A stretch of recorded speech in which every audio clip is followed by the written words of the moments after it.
Welcome to the deep dive. Our mission today is to strap in and really try to solve one of those bizarre mysteries gripping the financial world right now. We're calling it the Great Silver Divergence. Right. And we've got a stack of sources here that present two totally different realities for the price of one of the world's oldest commodities. And it's an essential commodity. Exactly. Yeah. So here is the central fact you need to hold on to as we go through this. Yeah. On paper, especially on the big Western benchmark, the COMEX spot market, silver is quoted at around, what, $71 an ounce? This is as of early 2026. But if you actually try to buy physical silver in many, many parts of the world, the real world price is closer to $100, $110, sometimes even $130 an ounce. It's just an unbelievable gap. And it really forces you to look beyond, simple supply and demand. Yeah. We're looking at a fundamental failure of what economists call market efficiency. What does that mean in this context? Well, what happens when the advertised price, the one you see scrolling across the news ticker, is just completely ignored by the people who actually need the metal? The industrial users, the investors. Exactly. This isn't just a small premium we're talking about. The sources are calling this a systemic disconnect. It's like a confession from the global price setter that the value it's advertising is, for lack of a better word, kind of fictional. Okay, let's unpack that. The sources lay it out almost like a crime scene diagram of prices. That's a good way to put it. And the sheer magnitude of the gap. I think that's where we need to start. The numbers are stark. I mean, they really are. The divergence between that paper price, that $71 an ounce, and the price for actual physical delivery in a lot of foreign markets is somewhere between 45 and a staggering 80%. 80%. Yeah. I mean, look at the examples from the sources. In Japan, silver is reportedly clearing at the equivalent of $130 an ounce. Wow. Then you go over to the Middle East. The UAE is trading around $115 an ounce. Kuwait is at about 106 error checks. And China. China is routinely seeing prices around $110 an ounce. And even smaller markets like, say, Korea, they're settling physical ounces at $97. And all of this is against that benchmark, that $71 COMEX quote. Exactly. So you're suggesting the entire financial infrastructure is just ignoring a supply and demand signal that is, in some cases, almost double what they're quoting. That's what the sources claim. It's not a rounding error. It's massive. Yeah. The sources have this one anecdote from Korea that it really hammers this point home. Oh, the Philharmonic coin? Yes. They point out that when a standard 1-ounce silver coin, Philharmonic, is trading on a local exchange for nearly $100, it just brutally exposes that $71 Western quote. It really does. And this isn't about some quirky collector premium, right? It shows the physical market is fundamentally pricing the metal differently than the futures market. That's the key. One market is settling paper contracts, IOUs, and the other is settling reality with actual metal. So one is debt, and the other is an asset. You got it. The paper market is really a settlement mechanism for debt obligations. The physical market is a mechanism for supply acquisition. And where those bars are actually changing hands, where industrial users are securing their inventory, silver has just quietly migrated into triple-digit pricing. But the Western benchmark, London and New York, it's trapped. It's trapped in a financialized reality that's dictated entirely by derivatives desks. Okay, so if the global market is willing to pay so much more, we have to explore the main argument from the sources. Why is the Western benchmark so stubbornly, so artificially low? They call this the paper market fiction. And this is where we get into what they call the derivatives sandbox. The sandbox. Yeah. The sources argue the Western price isn't actually set by supply and demand for real silver. It's set by, high-frequency trading algorithms, by bank prop desks, and hedge funds just pinging contracts back and forth. So they're just trading promises. They are trading paper promises, not arranging for metal delivery. They're focused on leverage, not logistics. And what this results in is a spot number that is, it's basically a reflection of the banking system's comfort level with its own enormous paper exposure and all these derivatives. So it's about their risk, not the metal's value. Exactly. It tells you nothing about the true cost of acquiring, insuring, and, transporting a real 1,000-ounce bar from a vault in London to a factory in Shanghai. This is where that incredible analogy from the sources comes in, the free brick story. It just perfectly illustrates how an empty promise can distort an entire market. It's the perfect analogy. So imagine a hypothetical company. Let's call it ACME Derivatives. Okay. And ACME is quoting brick pavers at a rock bottom price of, say, 40 cents. But here's the catch. ACME doesn't actually have any pavers. Not at all. They just sell contracts promising future delivery. Yeah. Meanwhile, you've got this solid, reliable company, American Eagle, which does have a yard full of actual papers, and they sell them for a fair price of 60 cents. But because ACME is constantly shouting about this cheap, non-existent 40-cent price, every contractor out there suddenly believes American Eagle's 60 cents is a ripoff. They think the fair price is 40 cents because the paper market says so. Exactly. The moral of the story is, when the promises multiply way faster than the actual product, the benchmark price becomes just a rumor. It gets completely detached from the reality of scarcity. An ACME special. Free bricks from an empty yard. That's it. And that is precisely why the genuine buyers, the Chinese refiners, the Middle Eastern bullion houses, the industrial users, they're all ignoring the ACME price. Because they can't run their factories on contracts. They know they can't. So they quietly pay what it takes to get the real thing, clearing actual ounces at $90, $100, and up. Okay, this is where it gets, really interesting.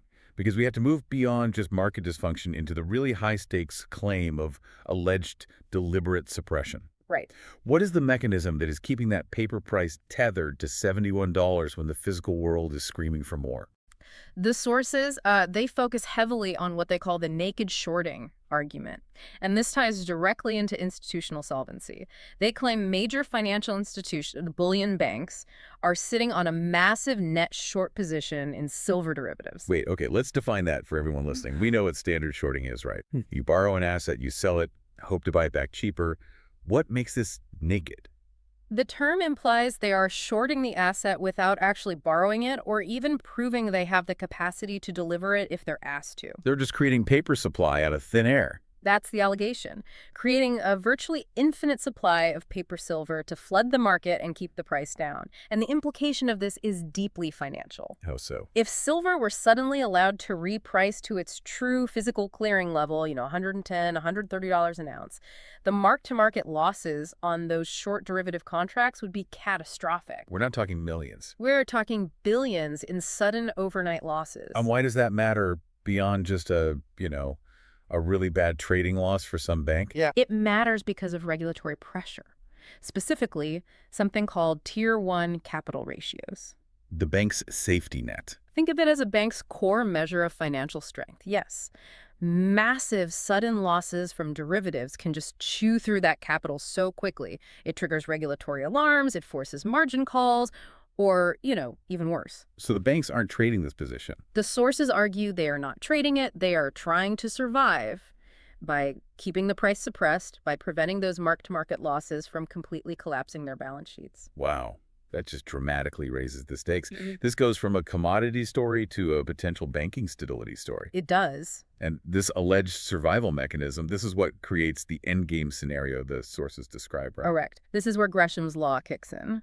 The old law that says bad money drives out good money. Okay. In this context, the good money is the physical silver. Investors in industry are draining it out of the registered vaults. The bad money is this flood of paper contracts being issued by the banks to hold the price down. So the physical disappears and the paper multiplies. That's the cycle. And the prediction is that this just continues until the publicly available registered inventory on COMEX effectively hits zero. And then what happens? And when that physical reality finally asserts itself, that paper price benchmark, it just becomes irrelevant overnight. The sources predict the price will go vertical to match the physical reality that we're already seeing in places like Tokyo and Kuwait. And this is where the sources connect the dots between the silver market and the broader financial plumbing.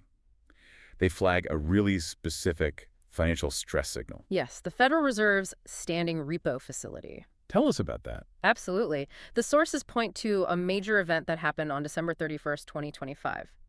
On that day, banks reportedly pulled a record $74.6 billion in overnight liquidity from the Fed's standing repo facility. $74 billion. That sounds like a huge number. Yep. What is the repo facility and why is that withdrawal size so alarming?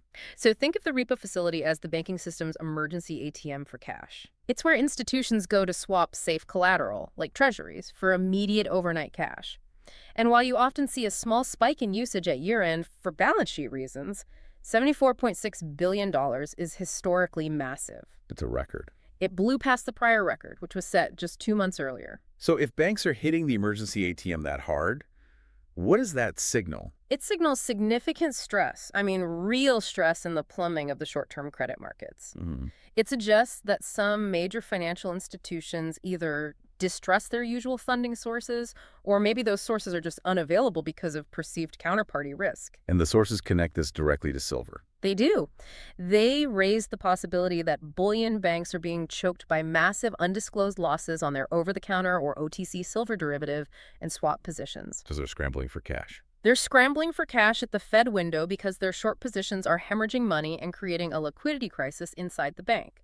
The sheer size of that withdrawal, the sources suggest, signals a five-alarm fire directly related to the paper silver market. That's a dramatic, almost apocalyptic narrative. It is. But the story sounds almost too neat, doesn't it? Mm. So we have to turn to the core skeptical argument. If this price divergence is truly this extreme and the banks are this stressed, where are all the smart arbitrage players? The billion-dollar question. Right. Why hasn't traditional market logic just closed this gap? That is the ultimate test of the whole theory. Mm-hmm. And the skeptical viewpoint, which is contained in our sources, it argues very forcefully, a premium does not equal the price, illiquidity does not equal suppression, and these scary stories do not equal insolvency. So what's the standard logic? Standard economic logic says if silver were truly valued at $110, let alone $130, every refiner and miner on Earth would stop selling to the 711 COMEX. They'd rush to capture that spread. Of course. And the divergence would vanish in days, not months. These extraordinary claims, like a bank apocalypse, they require proof. And that proof is actual physical deliveries forcing a reprice, not just claims circulated on the internet. And doesn't the source material also argue that, look, physical silver is actually still available? It kind of undercuts the whole scarcity claim. Yes, the counter-narrative points that out. You can still buy retail products. They cited an example where anyone could go buy a 100-ounce silver bar from a major retailer for a price that was only a small premium over that $72 spot price. So it's not impossible to purchase. Their argument is that the idea that physical silver is impossible to purchase is just not true. Okay, but then how does the pro-divergence side rebut that? I mean, if the metal is physically available for a small premium at retail, why don't the global markets calm down? Why is Tokyo still paying $130?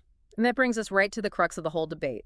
The reason the arbitrage fails to close month after month, according to the divergence proponents, is because there simply isn't enough loose, uncommitted metal in the system. So, not in the right places. Not in the right places, not in the right bar sizes, and not at the right speed to make arbitrage work at the massive institutional scale that's needed to actually reprice the whole market.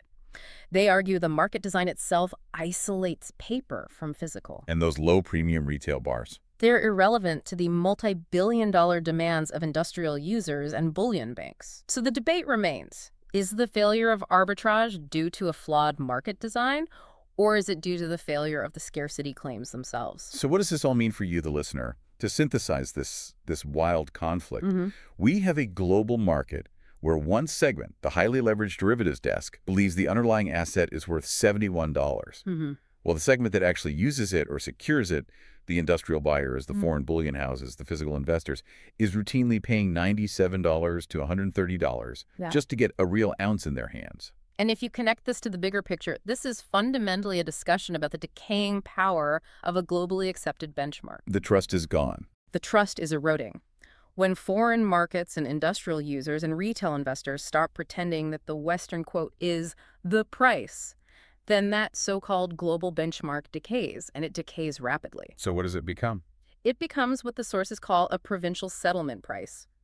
It's for a shrinking club of leveraged paper players, and the real world just quietly proceeds to reprice the commodity higher, regardless of what the screen in New York says.